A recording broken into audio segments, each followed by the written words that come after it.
தினமும் சிவனை நினைக்காம அவர் பெயரை உச்சரிக்காம தமிழர்களுடைய வாழ்க்கை இல்லை. சிவனுடைய அந்த உடுக்கையில் இருந்து தான் தமிழ் மொழிக்கான அடிப்படை சத்தங்கள் உருவாக்கப்பட்டதாக சொல்கிறாங்க. இறையனாரினுடைய கலவையில் அந்த கலவை உரையில் முதல் தமிழ் சங்கத்துக்கு தலைமை தாங்கியது சிவன்னு சொல்கிறாங்க. சங்க இலக்கியங்கள் சிவபெருமான ஈசன், முக்கடச் செல்வன், காலக்கடவுள், ஆதிரையான், ஆலமர் இன்னும் கொஞ்சம் பல பெயர்கள் அழகா அழைக்கிறாங்க. பிறவாயாக்கை பெரியோன் அப்படின்னு சிவனை சொல்கிறாங்க. அப்படின்னா சிவனுக்கு பிறப்பும் இல்லை, இறப்பும் இல்லை, அவதாரங்களும் இல்லை. எப்போ வேணும்னாலும் எந்த உருவம் வேணும்னாலும் எடுத்து வரலாம் அப்படிங்கிறது தான். திருமந்திரம், திருவாசகம், தேவாரம் போன்ற திருமறைகளில் எல்லாமே தமிழ் என்னும் தேனில் சிவனை கலந்து கொடுக்குது.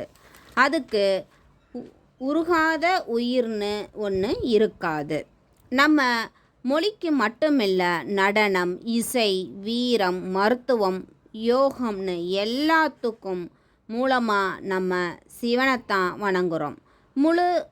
முதற்கடவுள்னு நம்ம மூதாதையர்களால் போற்றப்பட்ட சிவனை கொண்டாடப்படுறதுக்கான நாள் தான் இந்த சிவராத்திரி. இது நம்ம பிறவா யாக்கை பெரியோனுக்கான ராத்திரி தான் இந்த மகா சிவராத்திரி. ஸோ இந்த மகா சிவராத்திரியை நம்ம எப்போ கொண்டாடுறோம், எத்தனை காலங்களாக கொண்டாடுறோம் அப்படிங்கிறத தான் நம்ம, ஏன்னா எல்லாருமே ஆண்டுதோறும் நம்ம இந்த மகா சிவராத்திரியை கொண்டாடுறோம். ஆனால் ஏன் கொண்டாடுறோம், எதுக்காக கொண்டாடுறோம் அப்படின்னு தெரிஞ்சுக்கணும் இல்லைங்களா? மகா சிவராத்திரி இந்துக்களால் கொண்டாடப்படும் சிவனுக்குரிய ஒரு விரதம் தான் இந்த மகா சிவராத்திரி. இந்த விரதத்தை நம்ம ஆண்டுதோறும் மாசி மாதத்தில் சதுர்த்தி திதியில், அதாவது தேய்பிரையில், அந்த இரவில் தான் இதை நம்ம கொண்டாடுறோம். இந்த நோன்பு முறைகளை பற்றி நம்ம இன்னும் நிறையா தெரிஞ்சுக்கணும் அப்படின்னா மகா சிவராத்திரி கற்பகம் அப்படிங்கிற ஒரு நூலில் இதை பற்றி தெளிவாக குறிப்பிட்டிருக்காங்க.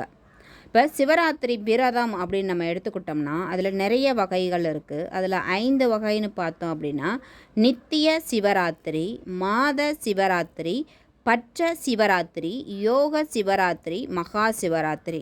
ஸோ 5 வகையான நோன்புகள் இருக்குது. இதை பற்றி நம்ம அதாவது விரிவாக போனோம் அப்படின்னா நம்ம வீடியோ ரொம்ப லென்த்தாக போயிடும்.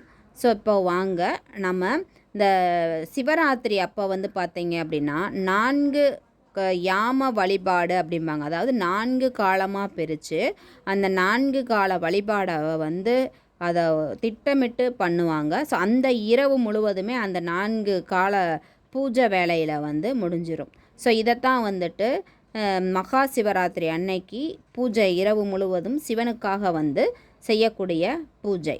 இந்த பூஜையில் பார்த்தீங்க அப்படின்னா பல ஐதீகங்கள் அப்புறம் பின்பற்றப்பட்டு சிவனுக்காக அந்த இரவு முழுவதுமே கொண்டாட்டங்கள் நிறைந்த அந்த விரதங்களை நாம் கடைப்பிடிக்கிறோம் 4 காலமாக பிரித்து. இப்போது நீங்கள் இப்போ வீடியோவில் பார்த்துக்கிட்டு இருக்கிறது ஆதியோகி சிவன் சிலையைத்தான். இந்த ஆதியோகி சிவன் சிலை எங்கே இருக்குது அப்படின்னா தமிழ்நாட்டில் கோயம்புத்தூருக்கு அருகில் தான், அதாவது பக்கத்தில் தான் இந்த சிலை இருக்குது. இந்த சிலை 112 அடி உயரம், அதாவது மீட்டரில் சொல்லணும் அப்படின்னா 34 மீட்டர் உயரம் கொண்டது. இந்த ஆதியோகி சிலை யோக மேம்பாட்டுக்காகவும் எழுச்சிக்காகவும் கட்டமைக்கப்பட்டது. ஆதியோகி அப்படின்னு சொல்லி இந்த சிலைக்கு பெயரிட்டிருக்காங்க. இந்த சிலையோட சிறப்பு அப்படின்னு சொல்லி பார்த்தோம் அப்படின்னா இது எங்கே இருக்குது அப்படின்னா ஈசா யோகா அப்படின்ற ஒரு மையத்தில் இருக்குது. அது கோயம்புத்தூரில் இருக்குது. கோயம்புத்தூர் எங்கே இருக்குது அப்படின்னா தமிழ்நாடு ஸ்டேட்டில் இருக்குது. இதை இந்த சிலை அப்படி பார்த்திங்கன்னா ஃபுல் அண்ட் ஃபுல் ஸ்டீலால் செய்யப்பட்டு இருக்குது. இதனுடைய உயரம் அப்படின்னு பார்த்தோம்னா 34 மீட்டர். அடியில் பார்த்தோம் அப்படின்னா 112 அடி. மகா சிவராத்திரி நோன்பை கடைப்பிடிக்கிறதுனால நமக்கு என்ன நன்மை அப்படின்னா நம்மளுடைய கஷ்டங்கள் எல்லாமே நீங்கும். அது மட்டும் இல்லாமல் நம்மளுடைய நினைச்ச காரியங்கள் கைகூடும். ஸோ அதுக்காகத்தான் ஒவ்வொரு ஆண்டுமே சிவனுக்காக இந்த மகா சிவராத்திரியை வந்து பிரம்மாண்டமாக தமிழ்நாட்டில் மட்டும் இல்லைங்க, நம் இந்தியா முழுவதுமே உள்ள இந்துக்களால் இந்த மகா சிவராத்திரி. ஸோ நீங்கள் இந்த கோயம்புத்தூரில் உள்ள இந்த நம்மளுடைய சிவனுடைய சிலையை வாய்ப்பு கிடைச்சா நீங்கள் நேரில் போய் பாருங்கள். இந்த நேரில் பார்க்கும்பொழுது ரொம்ப பிரம்மாண்டமாக இருக்கும்.